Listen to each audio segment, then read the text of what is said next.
East India company के भारत में आने के साथ ही ब्रिटिशर्स ने कॉटन, स्पाइसेस जैसे कैश काउ इंडस्ट्रीज को पूरी तरीके से मोनोपोलाइज करना चालू कर दिया और यहीं पे उनकी नजर पड़ती है इंडिया के सॉल्ट इंडस्ट्री पे। उस समय भारत में सॉल्ट दो ही जगह बनाया जाता था, एक रैन ऑफ कच्छ और दूसरा उड़ीसा।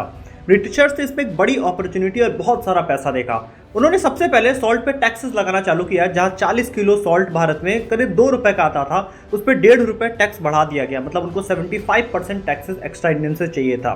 कुछ टाइम इन्होंने इससे काफ़ी बड़े प्रॉफिट्स कमाए। उसके बाद इन्होंने रियलाइज़ किया प्रॉफिट का सोर्सेज यहाँ पे और ज़्यादा क्रिएट किया जा सकता है, जिस वजह से बहुत सारे ब्रिटिशर्स ने इंडिया के सॉल्ट इंडस्ट्री में पूरी तरीके से पार्ट लेना शुरू कर दिया। और यहीं पे आता है सॉल्ट लॉ, जहाँ पे ब्रिटिशर्स ने भारत में प्रोड्यूस होने वाले सॉल्ट को भारतीयों को ही बेचना शुरू कर दिया और इसमें बहुत सारा पैसा बनाना चालू कर दिया। सॉल्ट भारत में काफ़ी महंगा हो चुका था। एक आम आदमी भारत में उस समय नमक नहीं अफोर्ड कर सकता था। और यहीं पे आते हैं गांधी जी। उन्होंने 2 मार्च 1930 को वायसरॉय को एक लेटर लिखा कि आप सॉल्ट लॉ को हटा लीजिए, नहीं तो हम इसके खिलाफ एक सख्त कदम भारत में लेंगे और एक बड़ा आंदोलन किया जाएगा। लेकिन गांधी जी का उस समय ब्रिटिशर्स और उस समय की इंडियन मीडिया में काफ़ी ज़्यादा मजाक उड़ाया गया और उसके 10 दिन बाद 12 मार्च 1930 को गांधी जी ने दांडी मार्च शुरू किया साबरमती आश्रम अहमदाबाद से दांडी गांव तक। ये यात्रा करीब 385 किलोमीटर लंबी थी और शुरुआत में इसमें 80 से भी कम लोग गांधी जी के साथ में चले थे। लेकिन जब वो दांडी गांव पहुंचते हैं, वहां पे करीब 80,000 लोग गांधी जी के साथ में थे और इसके बाद गांधी जी सॉल्ट लॉ को पूरी तरीके से तोड़ते हैं। दोस्तों, आप यहाँ पे एक बहुत बड़ा लीडरशिप का स्किल गांधी जी से सीख सकते हैं कि अगर आपने एक राइट कॉज को टच किया है और आप इजी वे ऑफ कम्युनिकेशन करते हैं अपने लोगों से, तो बहुत लोग आपके साथ जरूर हो जाएंगे। और यही गांधी जी ने किया था। उन्होंने एक सही कॉज को टच किया था जहाँ पे सॉल्ट बहुत ही ज्यादा महंगा हो गया था भारत में, और दूसरा उन्होंने लोगों को इतने आसान भाषा में पूरे भारत में समझाया कि लोग समझ चुके थे कि नमक तो हमारा ही है, लेकिन उसको बेच अंग्रेज रहे हैं, तो ये पूरी तरीके से गलत है। और इस वजह से गांधी जी के साथ पूरी भारत के लोग हो चुके थे। दोस्तों, इस मार्च के 1 महीने के बाद गांधी जी को गिरफ्तार कर लिया गया और उसके बाद जेल भरो आंदोलन शुरू हुआ, जिसमें 80,000 से ज्यादा लोगों ने जेल में अंदर गए। इसके बाद भारत में जेलें इतनी कम पड़ गई कि अंग्रेजों को सॉल्ट टैक्स हटाना पड़ा। लेकिन भारत में एक चीज बदल गई। भारत में यह समझ में आ चुका था कि हमें अपनी चीजों के लिए आवाज उठानी है। और उसके बाद उस समय के भारत के कराची और मुंबई में बहुत सारे बिजनेसमैन ने सॉल्ट का बिजनेस करना शुरू किया। इस नमक आंदोलन ने भारत को पूरी तरीके से जोड़ने का काम किया और इसके बाद भारत इंडिपेंडेंट होता है। उस समय भारत सिर्फ 19 लाख टन हर साल सॉल्ट प्रोड्यूस कर पा रहा था, जो कि भारत अपने खुद की कंट्री की पूरी रिक्वायरमेंट पूरी नहीं कर पा रहा था। और उस समय की नेहरू गवर्नमेंट ने यहाँ पे कई सारे स्टेप्स लिए, जिस वजह से कई सारी इंडस्ट्रीज लगाई गई। सॉल्ट का प्रोडक्शन इंडिया में काफी ज्यादा बढ़ाया गया और 1953 आते आते जहां भारत ईडन और यूके से पहले इंपोर्ट कर रहा था, भारत ने एक्सपोर्ट करना शुरू कर दिया सॉल्ट का। साल 1980 तक भारत में मिलने वाला नमक पूरी तरीके से खुले में मिलता था, जहां छोटे पैकेट्स में लोग तौल के दिया करते थे। लेकिन 1983 में टाटा ने यहाँ पे एक बड़ी अपॉर्चुनिटी रियलाइज किया इंडिया के सॉल्ट इंडस्ट्री में और उन्होंने भारत में सबसे पहले पैकेज सॉल्ट बेचना शुरू किया। और यहाँ पे टाटा ने 1 किलो नमक 2 रुपए में बेचना शुरू किया, जहां पे उनका पूरी तरीके से फोकस नमक की प्योरिटी पे था और उन्होंने अपना जिंगल दिया, नमक हो तो टाटा जैसा। मैं तो सिर्फ इतना जानती हूँ कि खाना टेस्टी टाटा सॉल्ट बनाता है और कॉम्प्लीमेंट्स मुझे मिलते हैं।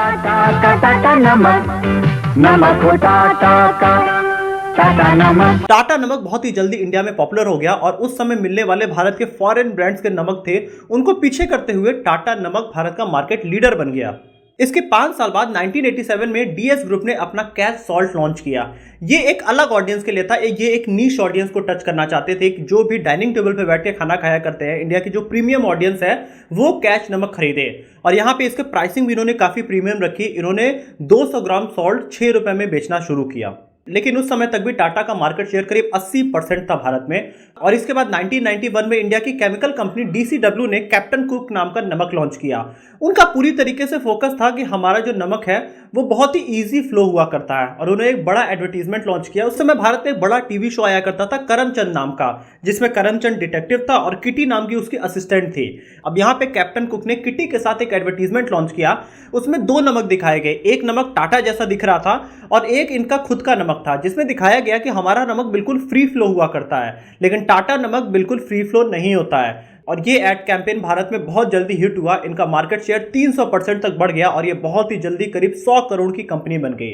इसके जवाब में टाटा ने भी अपना एडवर्टीजमेंट लॉन्च किया और इन्होंने डायरेक्टली करमचंद को अपने एडवर्टीजमेंट में रखा और इस एड में दिखाया गया किस तरीके से इंडिया में प्रोडक्शन करता है टाटा अपने नमक का और किस तरीके से वो प्योरिटी को मेंटेन करता है। आप इन दोनों कंपनीज का एडवर्टीजमेंट में एक डिफरेंस देख पाएंगे, जहां पे कैप्टन कुक का पूरी तरीके से फोकस था कि वो टाटा के ब्रांड को हार्म करे और यही उनके लिए एक सही तरीका था अपने ब्रांड को ग्रो करने का। लेकिन जब टाटा उस समय मार्केट लीडर थी, उन्होंने अपने एड कैंपेन लॉन्च किया था तो उनका फोकस पूरी तरीके से अपने ब्रांड पे था।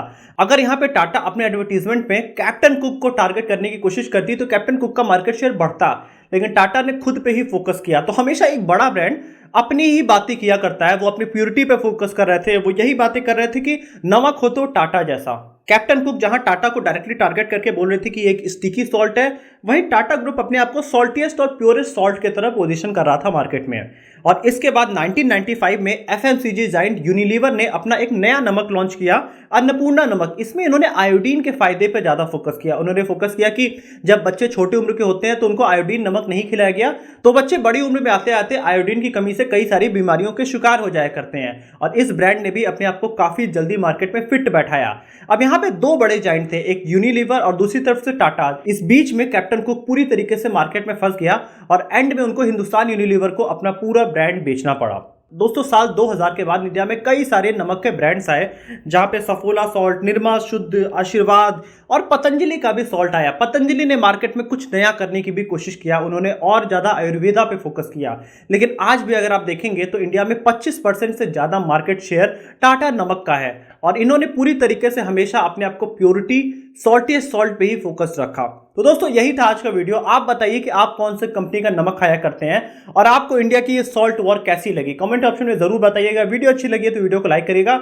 ऐसे ही वीडियो के लिए आप इस चैनल को सब्सक्राइब भी कर सकते हैं।